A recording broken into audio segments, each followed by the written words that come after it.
Morning সকলকে। দীপিকার family থেকে আমি দীপিকা, রানাঘাটের ছোট্ট একটা গ্রাম থেকে। সুন্দর সকালে দেখো, সকাল সকাল একদম চায়ের কাপ হাতে নিয়ে চলে এসেছি তোমাদের সাথে গল্প করতে। আর যারা চা প্রেমী, চা ভালোবাসে, তাদের তো চা ছাড়া সকালটায় শুরু তো হয়ই না, আর সারাটা দিনও যেন মাটি হয়ে যায়। তো দেখো, আমাদের সকালের ব্রেকফাস্ট মানে সকালের টিফিন, চা আর মুড়ি, এটা দিয়ে ব্যাস হয়ে যাবে। তারপরে দেখো রান্নাবান্না হয়ে গেছে। আজকে রান্নাবান্না কিছু তোমাদের সাথে শেয়ার করতে পারলাম না, তার কারণ হচ্ছে একটা জায়গায় আমি যাব, তো যদি রান্নাবান্না শেয়ার করতে যাই তাহলে তো ব্লগটা অনেকটা বড় হয়ে যাবে, আর সময় মতো রান্নাটাও হবে না, একটু লেট হয়ে যাবে। আর অন্বেষার যেহেতু পড়া আছে, আমাকে তো সময় মতো করতেই হবে, আর ওদিকে যাওয়ার জন্য আমাকে সময় মতো কিন্তু রেডিও হতে হবে।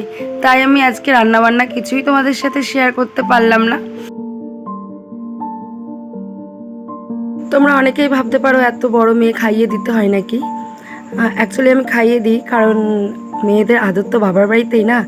তারপর তো যদি কপাল ভালো হয় তো ভালো, তাছাড়া কি করবে, কে খাইয়ে দেবে, খোঁজ নেওয়ার মানুষ আদৌ থাকবে কি না সেটা তো আমরা জানি না। তো আমরা চেষ্টা করি মেয়েদের বাপের বাড়ির থেকে যতটা আদর, যতটা সুখ, পুরোটাই যেন তারা উপভোগ করে যায়। কখনো যেন এই খামতিটা ওদের না হয় যে মা আমাকে ভালোবাসেনি, মা আমাকে আদর করেনি। তো সেই জিনিসটা আমি ওদের বুঝতে দিতে চাই না। আর ওই যে জানলার ফাঁকা দিয়ে দেখছো, আমার কিন্তু মেশিন চলছে, বিছানাটাও তোলা হয়নি। আর দেখো ওদের খাইয়ে দিলাম, ওরা পড়তে চলে গেল। সত্যি মেয়েটার এত পরিশ্রম হয়ে যাচ্ছে, এদিকে রাত 1টা থেকে 1:30 পর্যন্ত পড়াশোনা, আবার সকাল হলে সারাদিনের জন্য পড়তে যাওয়া। তো কিছু করার নেই, এই তো একটা সময় না, যে যেই সময় মেয়ে বলো ছেলে বলো, এই এখন থেকে তো জীবনের স্ট্রাগলটা শুরু হয়। তো এখন যদি হালটা ছেড়ে দেয় তাহলে তো পুরো ভবিষ্যৎ ঝরঝর হয়ে যাবে, বেহাল হয়ে যাবে ভবিষ্যৎ। তো এই কষ্টটাকে কষ্ট মনে করলে হবে না, জানি কষ্ট হয়, মা হিসাবে মায়েদের তো খুবই কষ্ট হয়। আর অ্যাকচুয়ালি আমরা ভাবি যে কষ্ট হচ্ছে, বাচ্চাদের কিন্তু অতটাও কষ্ট হয় না, কারণ নিজের দিক থেকে একটু ভেবে যদি আমরা দেখি তো বুঝতে পারবো যে আমাদেরও তো এমন একটা সময় গেছে যখন ভোরবেলা ঘুমের থেকে উঠেছি, স্কুলে গেছি, আবার স্কুল থেকে এসেছি, প্রাইভেট গেছি, পড়াশোনা এর মধ্যে কমপ্লিট করা। তো এখন তো তাও ভালো, আর আগে তো মানুষ কত কষ্ট করে কত অভাবের মধ্যে বড় হয়েছে, তো এখন তো সেই রকম নেই। তো সেইটাকে কষ্ট বলে মনে করলে হবে না, এটাকে ভাবতে হবে জীবনের স্ট্রাগল। তো বাবুকেও টিফিনটা গুছিয়ে দিলাম, বাবু স্কুলে চলে গেল। আর এই ফাঁকে দেখো আমি পুজোটাকেও সেরে নিয়েছি। আর আজকে যখন সকালে হাঁটতে গেছিলাম, অনেক ফুল তুলে এনেছিলাম, দেখেছো কি সুন্দর, ভোলে বাবাকে কত সুন্দর করে সাজিয়ে পুজো দিয়েছি, দেখেছো। তো স্নান টান সেরে কমপ্লিট করে উঠে গেছি। অন্বেষার সকালের একটা টাইম পড়া হয়ে গেছে। তো আমি বলছি বাবু আর দুপুরে পড়াটা যেতে হবে না, আমি নেমন্তন্ন বাড়ি যাচ্ছি, চল আমার সাথে।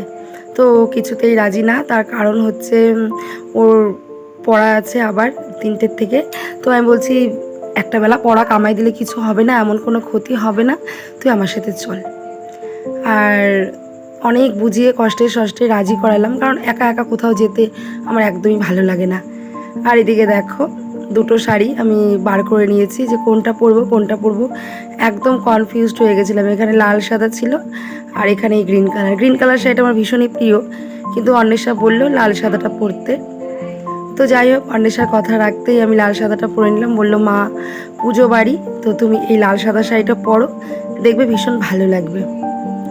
তো এই লাল সাদা শাড়িটা পরে নিলাম আমি। আমাকে কেমন লাগছে অবশ্যই কমেন্ট সেকশনে কমেন্ট করে জানিও তোমরা।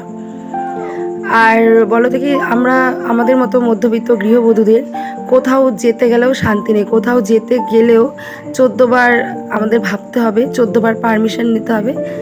আর তার থেকে বড় কথা, কোথাও যদি যাই 2 ঘন্টার জন্য গেলেও সারা দিনের কাজটা আমাদের গুছিয়ে রেখে তারপর কিন্তু যেতে হয়। তো অনেকটাই পরিশ্রম হয়ে যায়, তবুও যদি কোথাও না যাই তো এমনভাবেই জীবনটা কেটে যাবে, তাই যাই। তো দেখো আমি পুরো কমপ্লিট, কেমন লাগছে। তো আবারও বলছি কমেন্ট সেকশনে কমেন্ট করে জানিও। অন্বেষাও রেডি হয়ে গেছে, আর এই কানের দুলটা এই শাড়ি ব্লাউজের সাথে ম্যাচিং করে পরেছি। আর এই কানের দুলটা প্রায় 2 বছর হয়ে গেল, 2 বছর না সরি 1 বছর। অন্বেষারা মহালয়ায় শ্যুট করেছিল, তো তখন নিজে হাতে এই কানের আর এর গলার সেটও আছে। এগুলো সব নিজের হাতে ম্যাডাম আর স্টুডেন্টরা মিলে বানিয়েছিল। ম্যাডাম বলে দিয়েছিল আর স্টুডেন্টরা বানিয়েছিল। যাই হোক, আমাদের স্কুটিটা রেডি, আমরা এখন বেরিয়ে যাবো। অন্বেষাকে কি মিষ্টি লাগছে বলো। এই যে অন্বেষার গায়ে যে ড্রেসটা দেখতে পাচ্ছ, তো এই ড্রেসটা আমি এনে দিয়েছিলাম বৃন্দাবন থেকে। চলো যেখানে যাচ্ছি গিয়ে দেখা হচ্ছে। তো দেখো, আমি যেখানে আসবো বলে এত তোড়জোড় করে সমস্ত কাজকর্ম, সারা দিনের কাজকর্ম গুছিয়ে সমস্ত কিছু করে তাড়াহুড়া করে বেরিয়ে গেছি, তো সেই জায়গায় চলে এসেছি। তো এসে দেখছি যে এবার এখনও কিছু শুরু হয়নি। আর ওদিকে দেখো নগর কীর্তনের দল বেরিয়েছে, দেখতে কি ভালো যে লাগছিল। ওরা নিজেরা নিজেরা কি সুন্দর করে গান করছে জানো। চলো একটু শুনবে।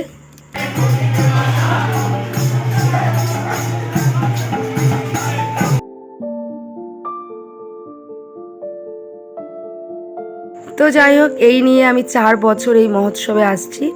তো এই বছরই মনে হয় একটু আগে একটু আগে আসিনি আমি, কিন্তু ঠিকঠাক টাইমে এসেছি। কিন্তু মহোৎসবের অনুষ্ঠানটা, যে ভোগ আরতির অনুষ্ঠানটা, ওটা কিন্তু এবার একটু দেরি করে শুরু হয়েছে। আর এই যে দেখো, এখানে পুজোর সমস্ত সবাই সব কিছু আয়োজন করছে। আর ওই যে দেখতে পাচ্ছ গোবিন্দকে, আমার গোবিন্দর এখন সেবা হবে। তাই মহারাজ যে মহন্ত, উনি এখন ওই পর্দাটা দিয়ে দেবেন। এবং তারপরে যাই হোক ভগবানের যা নিয়ম কানুন করবেন ওরা, এগুলো তো আর আমরা অত জানি না। আর এখানে দেখো ঠাকুরের যে ভোগ, সেই ভোগ রান্না করা হচ্ছে, লুচি টুচি সব করা হচ্ছে। আর এবছর তোমার হয়নি কম কম হয়েছে মালসা। আমি তো প্রত্যেক বছর আসি, আমি দেখি কত মালসা হয়। তো এবছর হয়নি, তবুও 150টার উপরে মালসা হয়েছে।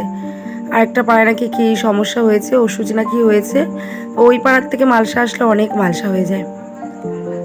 তো যাই হোক, আমি দেখো এখন সবার জন্য গুড়ের শরবত করছি।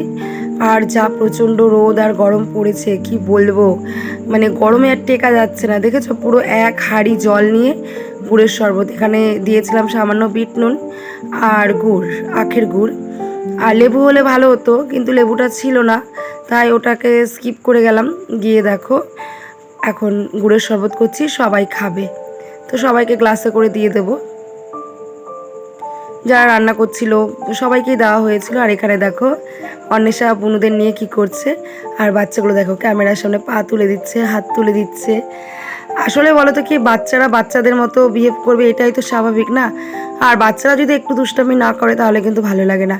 দুষ্টামিটা তো বাচ্চাদের জন্যই না, ওরাই তো একটু দুষ্টামি করবে। আর এখনই তো বয়স একটু দুষ্টুমি করার। তারপরে দেখো যেখানে যে কীর্তনের দলের জন্য মালা গাঁথা হচ্ছিল। তো আমাকেও বলা হলো গাঁথতে, আমার ভালোই লাগে।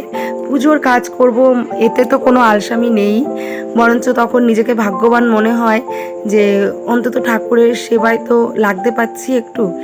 এইটা ভেবে কিন্তু নিজেকে একটু হলেও ভাগ্যবান মনে হয়। তো যাই হোক, এই পাশে একটা দিদিভাই আর একটা দিদিভাই ছিল, তিনজনে মিলে মালাগুলো গেঁথে নিলাম।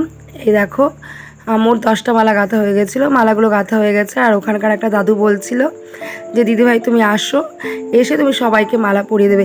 যখন দাদু কথাটা বললো না, তখন নিজেকে আরও ভাগ্যবান মনে হলো।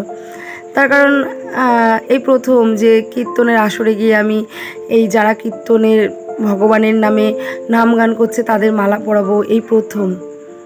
তো যাই হোক, আমি সবাইকে দেখো, এই দেখো দেখতে পাচ্ছ, আমি সবাইকে মালা পরিয়ে দিচ্ছি। আর বলো তো কি, সমস্তটা সব কিছু ক্যামেরা করা হয়নি, কারণ এক হাতে মোবাইল নিয়ে তো এই ভিডিওগুলো করা যায় না।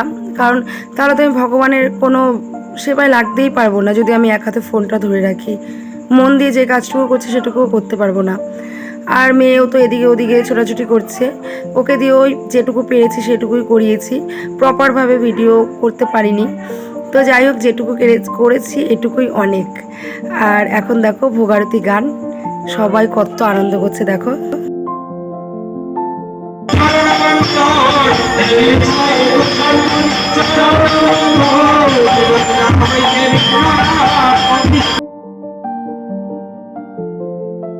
আর কীর্তনের মধ্যে কিন্তু এই ভোগারতির গানটাই কিন্তু সবাইকে খুব টানে।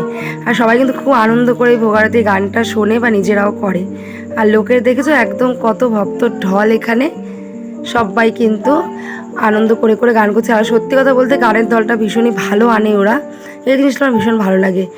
আর তারপরে এত গরম, জামাইবাবু সবাই স্প্রাইট, ঠান্ডা, দইয়ের ঘোল, অনেক কিছু আয়োজন করেছিল, তো সব কিছু খেলাম।